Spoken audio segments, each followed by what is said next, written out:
Okay, so I just wanted to give you another way to think about mass percent really quickly, because I figured that we kind of did it this unit conversion way. We did it this really mathematic heavy way where we were using equations. However, I think these problems also can be done with kind of real life math or kind of more proportions and thinking about fractions that way instead.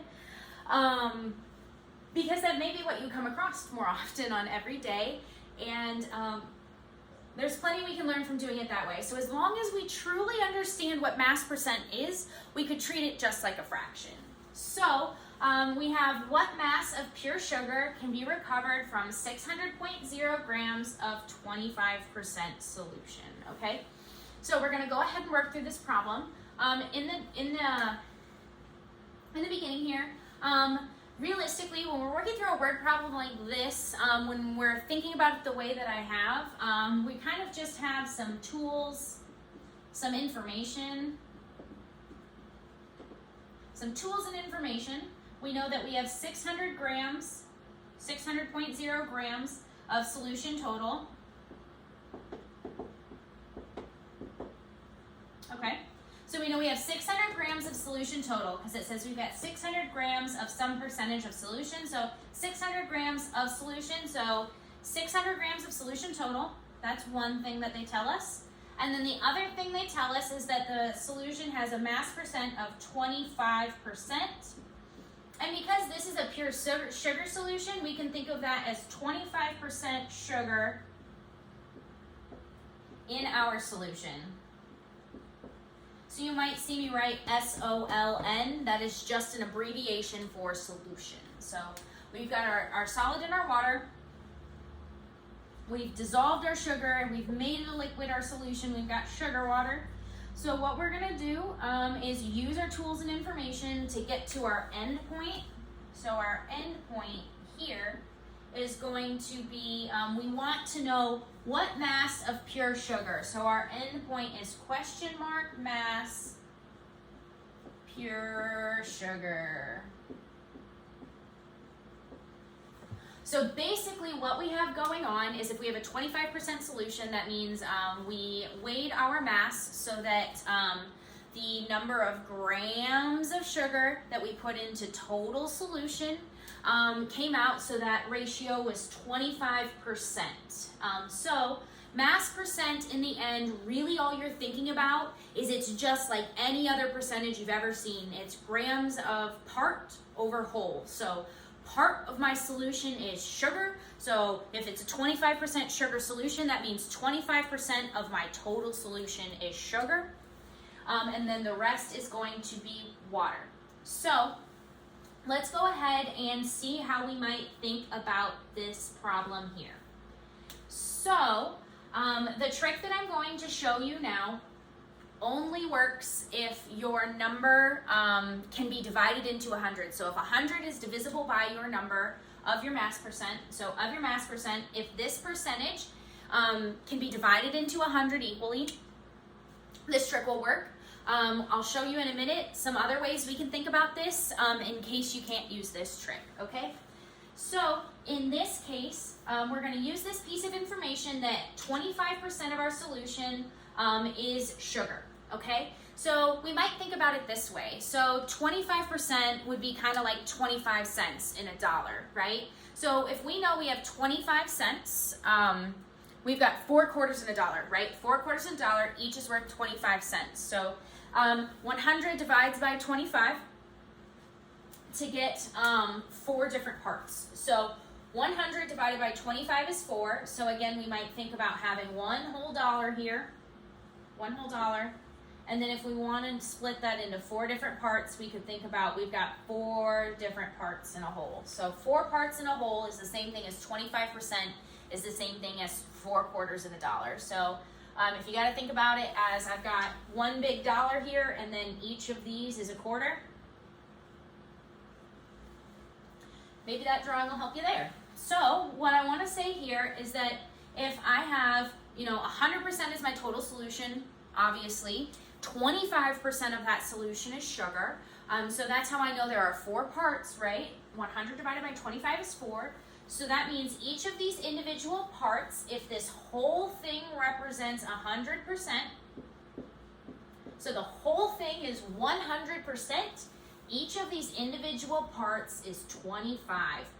So each of these parts is 25%, just like each quarter in a dollar is worth 25 cents. It's because 25 goes into 100 4 times. So that's why I've chosen that here. So for example, like I said before, this will work for any value that 100 can be divided by. So if it's 20%, you would draw 5 boxes because 100 divided by 20 is 5. So 5 boxes. If you have 10, for example, so 100 divided by 10%, that's going to be 10 boxes drawn out because 100 divided by 10 is 10. So then you draw 10 boxes and each represents 10%. So that's kind of what we got going on here. So each of our boxes in this case represents 25% in our solution. And because we know it's a pure sugar solution, therefore we know that 25% of our total here is sugar. So one of these bars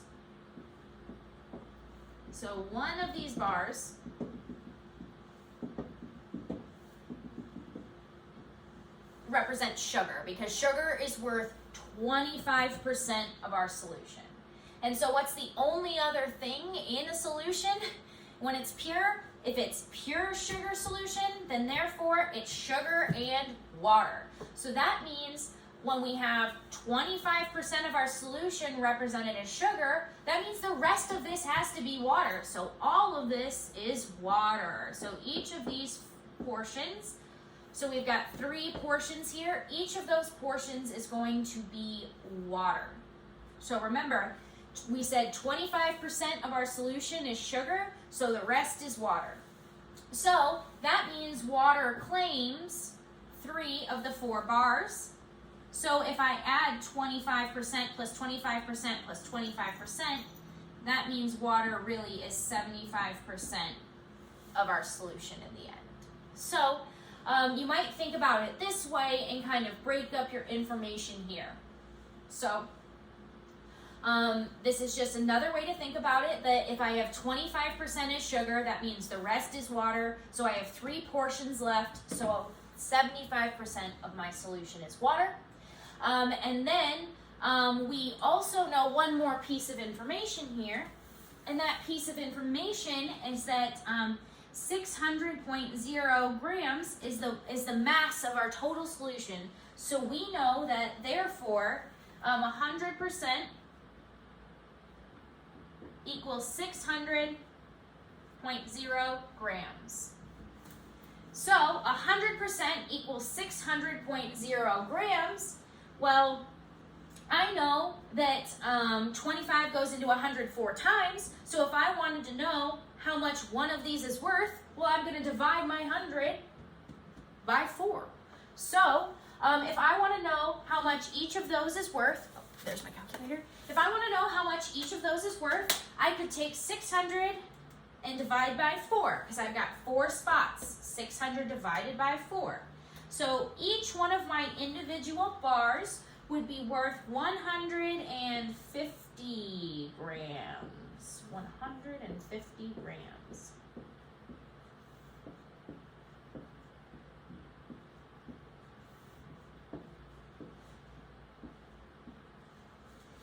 Okay, so each of these is therefore worth 150 grams. If we add all 4 of those up, we'll get back to our original 600 grams. So we'll get back to our original 600 grams here. So I've got 150 in each of these bars. So therefore, if I want to know what mass of pure sugar can be removed from 600 grams of solution, therefore, I need just one of my bars. So all I need is one of these, right? If we're talking about our sugar. So if I get rid of all the water, I, heat it up on my stove, I heat my sugar water until all that's left is sugar in my pan again, I'll have 150 grams of sugar in my pan. So that, again, following correct significant figures with 4 significant figures is 150.0 grams. Okay, so that is one way to think about it. So in the end, yeah, that's sugar. Okay, perfect. Just making sure I got where I was going. So I stopped, I triple checked. I said, oh wait, yep, my problem's asking me for sugar. My endpoint was sugar. Yep, 1 bar is 150 grams of sugar that can be recovered from our solution. So yep, I triple checked my sig figs, I triple checked my unit, and I triple checked that I got where I was going in the end. Okay, so that's what you're going to do in cases like this. So you can always draw this out, and then you just have to figure out which portion you need.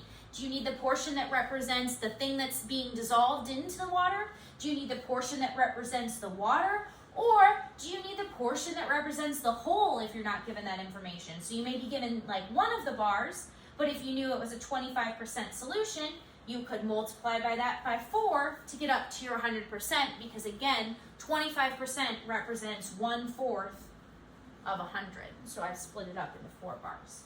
So I'm going to go ahead and I'm going to do another problem in this manner so that I can triple check that you know what I'm talking about. Okay, so I've gone ahead and written another example up here. So we're going to go ahead, we're going to think about what this means in terms of breaking our 100 into 4 parts. So we can, or breaking our 100 into 2 parts. We don't know that it's 4 yet, but it is. Breaking our 100 into parts so we can see what each part represents and then what we can do with that information in the end. So the problem we're going to work through this time is what mass of water is removed if 3.60 grams of sugar are left after heating a 25% solution. Again, remembering SOLN just means solution. So we're going to write out what tools we have, /info they give us, and then we'll have our end goal. We'll have to figure that out too. So the 2 pieces of information that they give us is that when we heat our solution and we get rid of all the water, we have 3.60 grams of sugar in our dish. So we've got 3.60 grams of sugar in our dish if we heat all of the water out of it. The other piece of information that we're given is, again, that it's a 25% solution. So 25% sugar solution, 25% sugar and water. I'll write that so that it's a little bit more clear. It's sugar solution. So this is 25% sugar solution. So remembering, if it's a pure solution, that means all we have is sugar and water. So 25% sugar solution, where are we going in the end? It's asking us what mass of water. So question mark, mass of water. Cool. So this is kind of what information we're given, where we're starting. In the end, we want to make sure we have mass of water. So when I see I have a 25% solution, I can think, okay, 100, yep, that divides by 25. And when I divide 100 by 25, I get 4 different parts. So I'm going to go ahead and draw my bar out here, and I'm going to break it into 4 parts. So again, the whole thing here represents our total solution, the total mass that's there. And then each of these individual parts, remember, is 25%. So there were 4 25% in our 100%. So we can set this up again. So we've got 4 25% in our 100% of solution. So last time we were given the total mass and we divided by 4 to figure out what each of these is. However, this time what we're given is 3.60 grams of sugar. So we could also remember that if we got a 25% solution of sugar, that one of the bars, therefore just one of the bars, represents the amount of sugar we have, and then everything else is water. So if one of the bars represents 25% and I have a 25% sugar solution, 25% of that is sugar out of the whole 100% of the solution, and everything left over is water. So all 3 of those bars together add up to be the amount of water we have. So if we think about, again, this 3.60 information we're given, we're told that 3.60 grams of sugar is left after heating. And I know that 25% of the mass, of that total mass, is represented by the mass of sugar. So I'm given the mass of the sugar, and I know that 25% represents the mass of the sugar. I could say that each one of these bars, therefore, is 3.60 grams. So if I have 3.60 grams represents one of the bars, I know that each of these bars is the same proportion, so therefore each of the bars represents 3.60 grams. 3.60 grams. 3.60 grams. Huh. That's kind of cool, right? If I know what one of the bars equals, I know that I must have that same proportion of 25% 4 times over. So I must have 3.60, 3.60, 3.60, 3.60. So if what you're given is this piece of information about how much of that small part is there, you can use that information along with your mass percent to figure out how much your total solution is then. You could add up all 4 parts together.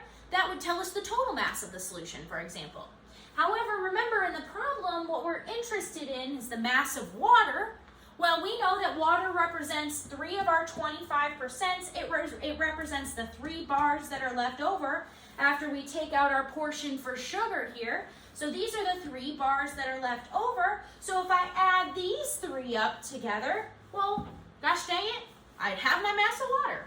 So if we take 3.60 plus 3.60 plus 3.60, that means I have 10.8. So remember, if we're adding, then we have 10.8. Yeah, 2 places after the decimal. So I added 3 numbers together. So 3.60 plus 3.60, grams, plus 3.60 grams. Remembering the addition subtraction rule means that you have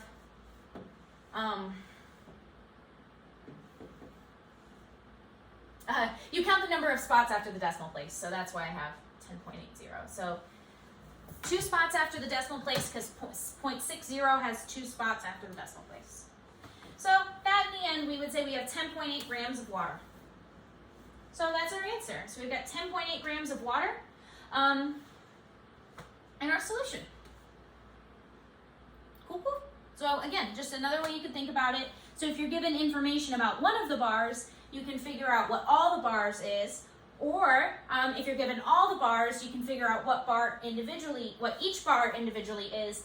And then you just gotta think about, once you've set this up and once you know what each bar equals, you just figure out what they're asking you, right? So if they ask you for the total mass, you can add all 4 of them up.